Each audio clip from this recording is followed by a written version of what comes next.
Hello, I'm Ollie and this is Criminally, where I talk about crime, pulp, horror, that kind of thing. Today I've got a review for you of an interesting new horror novel, Camp Damascus by Chuck Tingle.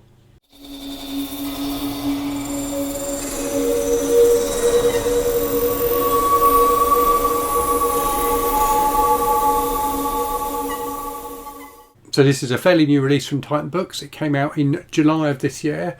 And it's an interesting and enjoyable read. So Chuck Tingle is an author whose name may be familiar to you. So he is best known for writing what is described by Google as niche gay erotica.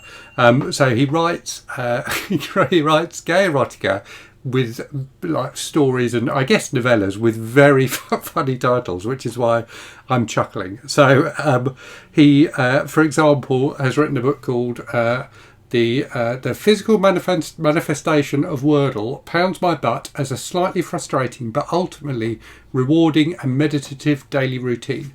So Pounds My Butt, or Pounded in the Butt, is a kind of a trademark, if you like, of Chuck Tingle's work. He's also written books that kind of play on that theme. So books with titles like Not Pounded by Anything While I Practice Responsible Social Distancing.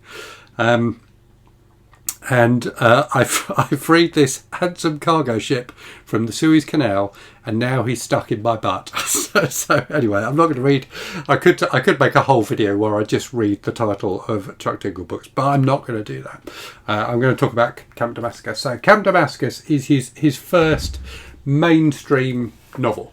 So he's written, I think, a horror novella called Straight, which came out, I think, a couple of years ago. But I believe this is his first like mainstream horror novel.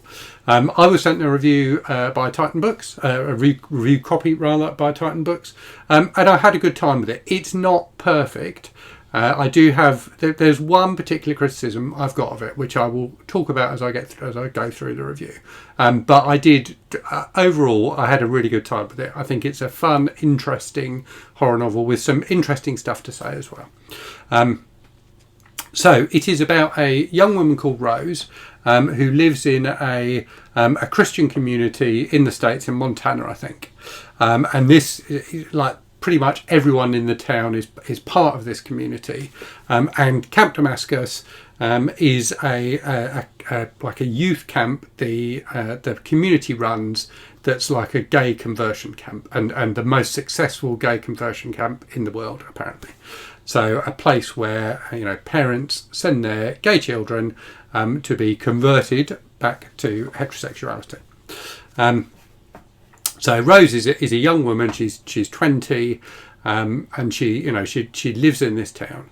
And the book starts with a really great. The first chapter is really great. So it's Rose and some of her friends kind of at a lake, kind of hanging out and having a good time. They've just finished high school, and there's this kind of weird thing in the community where the kids spend 2 years of their education out of the mainstream school system learning about the 5 tenets of this particular religion.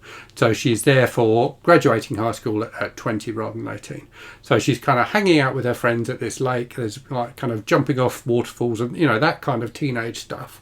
But she also sees this weird figure in the distance, this weird creepy figure, which no one else seems to see. And then when she gets home, she starts vomiting up flies. So there's like some weird stuff going on, but nobody else seems to be either aware of it or bothered by it. So when this thing happens with the flies, her parents are kind of unfazed by it and just say, "Oh, you must have swallowed some fly larvae when you were in the lake." So there's clearly something big and weird going on, and the first kind of third half of the book is about Rose trying to figure out what that is. And it's got that wonderful feeling of like a kind of 70s paranoia type thing, like Rosemary's Baby or something like that, where the main character, as a reader that there's something going on that other characters are aware of, but they're not letting on to the main character. I really enjoy that kind of setup, and Rose is a really engaging main character. You really care about her, and you really care about her trying to figure out what's happening. And there are other good characters in this book as well. There's a guy that she kind of teams up with later on in the book, who's a really interesting character. There's her counsellor, who's enjoyably creepy, and her parents are quite interesting characters as well. So what I don't want to do is get into too much of what the book ends up being about, because I think that that would definitely spoil it. But the central concept of the book is one that I found quite interesting, and it forms an interesting critique on kind of like oppressive religions or oppressive religious societies that impose their views on individuals and don't let people, be the people who they naturally are. So that's kind of, I guess, really the central message of the book is about that, as you would expect from a book by a gay author about a gay conversion camp. So yeah, it's interesting and amusing. It moves at a decent speed, and there's some good characters, and there's some good kind of action sequences as the story progresses as well. But really, the thing that kept me reading is that kind of wonderful tension of knowing that there's something bigger and really weird going on, but not knowing what that is.